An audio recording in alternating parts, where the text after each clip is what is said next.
How many of you are still watching American Idol out there? Any American Idol fans? A few of you? Oh, don't look so sheepish. I remember when it first came out, do you remember Paula Abdul and Simon Cowell and who was the other one? Randy Jackson, right? I mean, Cindy and I used to love watching American Idol when it first came out, partly because secretly I wanted to be like Simon Cowell, because Simon was this guy. If there was a prima donna who kind of thought she or he was really good, he just loved to rip into them with the truth, and just tell them that they weren't very good. And maybe because my mom taught me always to be really nice, maybe secretly, I just wanted to tell somebody off like that, I don't know. But I loved Simon Cowell.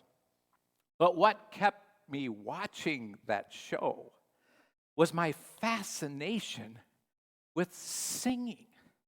What made a good singer? And what made a lousy singer? Was it all just talent? Or could you learn some of this? I mean, how did this happen? I remember when I was in college, there was this girl. Her name was Shelley. That's not her real name. You don't have to go look her up. But so Shelley was in our choir, and she had this thin voice, just kind of a sharp voice. And she had this little vibrato. It was more like a tremolo. It was like she was trembling while she was singing. She was not a very good singer. And my choir director asked all of us to take lessons. That's how bad we were. We all had to take individual lessons. And so we took lessons. And within 3 months, Shelley had a transformed voice. I mean, she had an incredible voice. It was rich and deep all of a sudden. Her vibrato no longer was a tremolo. It was a real beautiful vibrato. And I remember going into having my lesson, and I asked my choir director, I stopped in the middle of a song, and I said, "Hey, how did you do it? I mean, Shelley." And he said, "What do you mean, Shelley?" And I said, "Shelley, she's a really good singer now. And let me tell you, she wasn't very good before." And he said, "Well, it's because she was singing from the wrong place." And I said, "What do you mean singing from the wrong place?" And he said, "Well, she was singing from her panic place up here, the upper part of her chest. She was singing from there, and so she had this thin voice because she was singing from the wrong place." We all have to find our soul voice, and that soul voice is down here between your gut and your heart. And if you can kind of find that soul voice, then you will do what she's doing now, really singing. And I have to say, I never found mine, but I'm working on it. But that just made me think. Singing from the wrong place. Do you know anybody in your life that's living from the wrong place? Could it be that there are some people in this world who worship from the wrong place? Who do politics from the wrong place? Who shout, "Christ is risen," from the wrong place? Because I think you can do that. You might be one of them doing it right now. This morning, I'm starting a sermon series about Easter, and I want to call it this: Easter is more than a morning. It's a life stance. Easter is more than an event that happened way back then or that happens in our church every year. It's a life stance. You see, too many of us see Easter as a holiday, as an event in a church's calendar. And we like the event. Look, we get Kevin here to play trumpet. I mean, who doesn't like to hear trumpet in the songs? And we get to hear the story of someone rising from the dead. I mean, how cool is that, right? I mean, we get to see all these beautiful flowers in the banner. I mean, it's uplifting, right?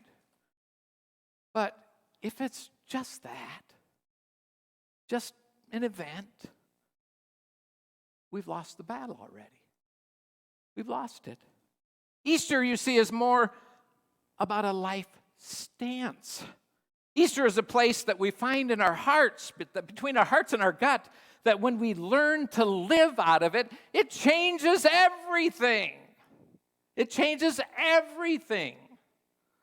Cindy and I were watching a movie the other day, And listen, we battled about whether to watch this movie for a while because it's a deep subject. It's called Women Talking. Anytime women get the power to talk, we men better back off, right? But I mean, it's a powerful movie. But the reason we didn't want to watch it was we needed an Easter movie, and we thought, oh boy, this is too Good Friday, you know? It just seemed like a Good Friday movie. But when we watched it, it was the exact opposite. It's a beautiful Easter movie. It's a movie based on a book written by Miriam Toews. She's a Canadian writer. Most of her books are written about the experience of living as a teenager in a Mennonite tradition, a very strict Mennonite tradition. As she puts it, she was a Menno when she grew up.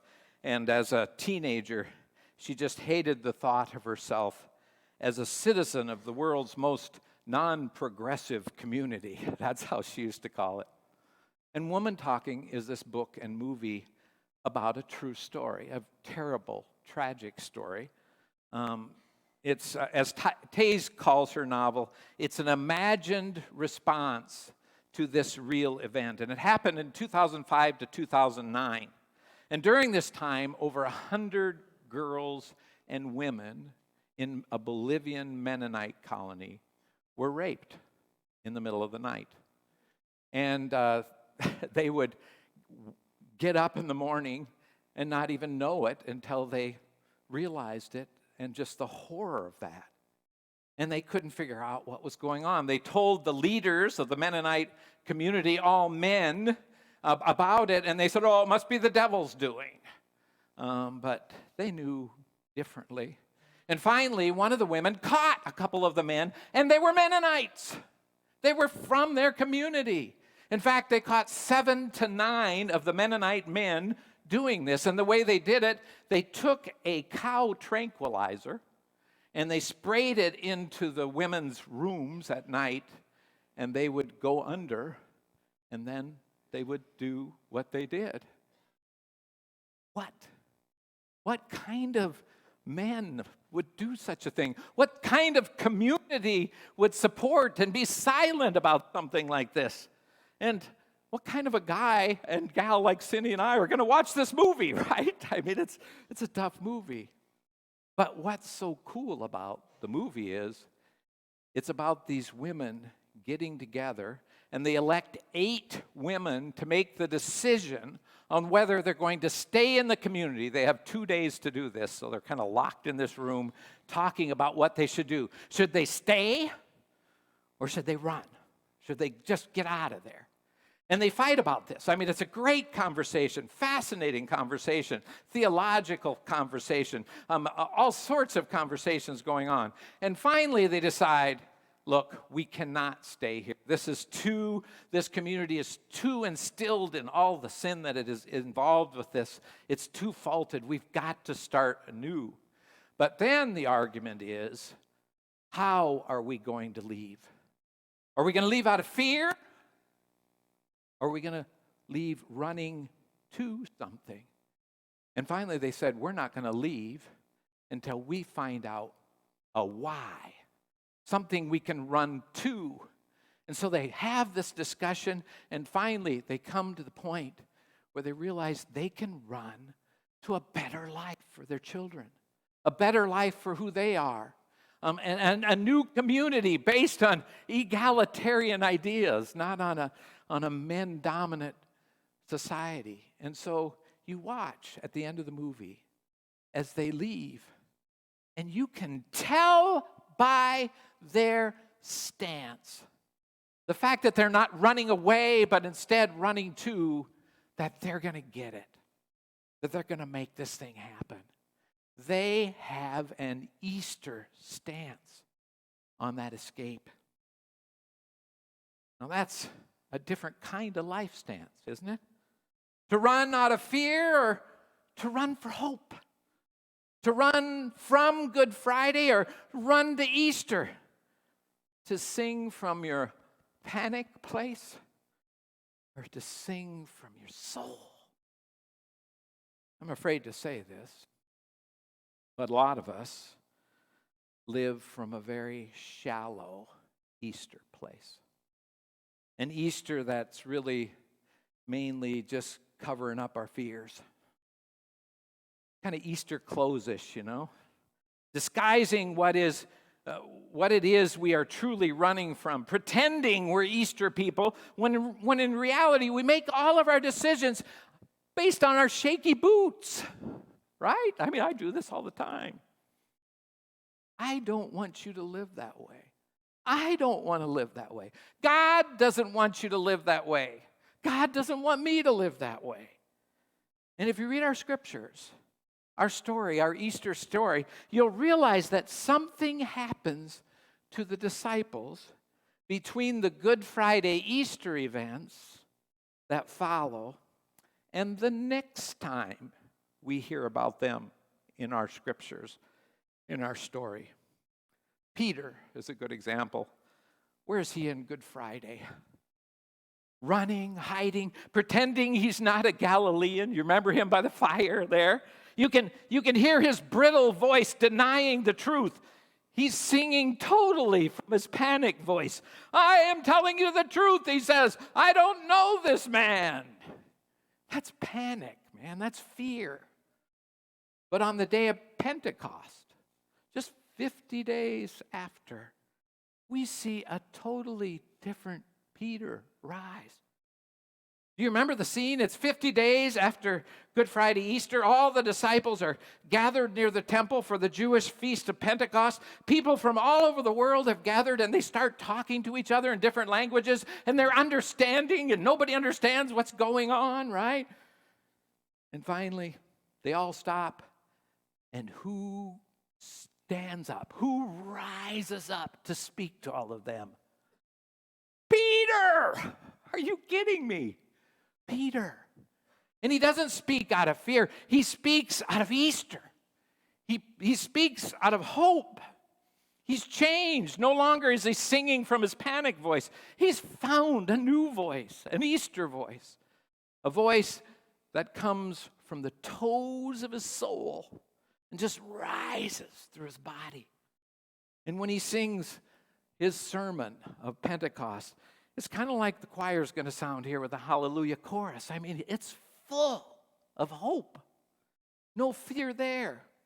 Something's happened to Peter. He's no longer speaking out of that panic voice. He's found his Easter voice. Peter has experienced Easter. He's got a different stance. In Easter, all the disciples, Peter, Mary, and by the way, when we talk disciples, listen, it's not all just men. Baloney. Tons of women involved in this community. Tons of women involved in our disciples. And that's one of the coolest things about the Easter story. It's not just a men's story. It's a men and women's story. And in this, they're all given not just a second chance, but a second stance. A new way of standing and leaning. Were they going to live from their Good Friday or from their Easter point of view? You know, it's interesting if you read the Easter stories in our Gospels, Easter really didn't happen that first Sunday. It may have eventfully happened, but it didn't happen to the disciples for a while. It took them a while. Think about what Mary says when she sees the tomb empty. Is she going, woo, woo, Jesus risen? No. She's saying, they have taken my Lord's body. They've stolen it. And I don't know where they put him. Someone has stolen Jesus' body. She didn't run to the garden in hope. She ran in grief and pain. And the disciples, the next week, they're gathered in the upper room. And what do? They lock the door for fear of the religious leaders, the pastors of the day, and the Roman soldiers.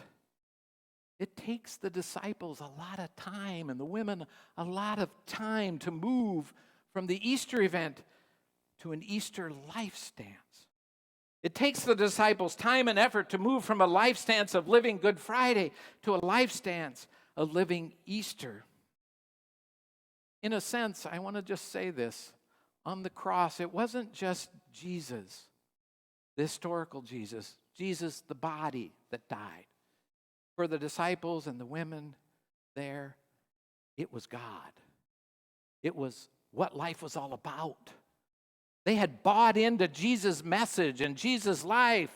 And when Jesus died on the cross, that whole message, that whole understanding of life, all that hope went out the window. I don't know if that's ever happened to you, but that is certainly what happened to them. In World War II, right after World War II, there was a huge movement in the Protestant faith and the Jewish theological world, a philosophical world led by Nietzsche particularly and others. They made this pronunciation: God is dead. God is dead. And if God could allow, for instance, 6 million Jews to be exterminated in a war, then that God was just not a God that was relevant anymore. That was the argument. It's pretty compelling. But there's a guy named Henry Laback, a Catholic theologian, who wrote this in response. God is dead, or so at least it seems to us, until, he writes, round the next bend in the road, we find God again, alive. Once again, he or she makes herself or himself known in spite of all that we have left behind on the road. All that was only vacuum for one stage of our journey, all that was only temporary shelter till we had to make a fresh start. And if we really progressed along the road, we shall find God's self, greater still. But it will be the same God. We will just understand it more. And once again, we shall move on in God's light. God is never left behind among the dross. In whatever direction we go, God is there before us, calling to us, coming to meet us. That, my folks, is what I really believe the Easter message is all about. Mary thought it was all done. Everything was dross before her. And yet, right around the corner was the risen Christ, waiting for her. We in the United Methodist Church believe in prevenient grace, a God that goes before us preparing the way. And Easter is that message, a God that's already ahead, preparing a way for us in this future. And I tell you what, this world not only needs that message, this world needs you in that Easter stance, looking with all your heart for a God who's already planted ahead of you. Stop living in Good Friday. Quit the pandemic and move ahead. Christ is risen. Christ is risen indeed.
Lord, send us out to show your grace and show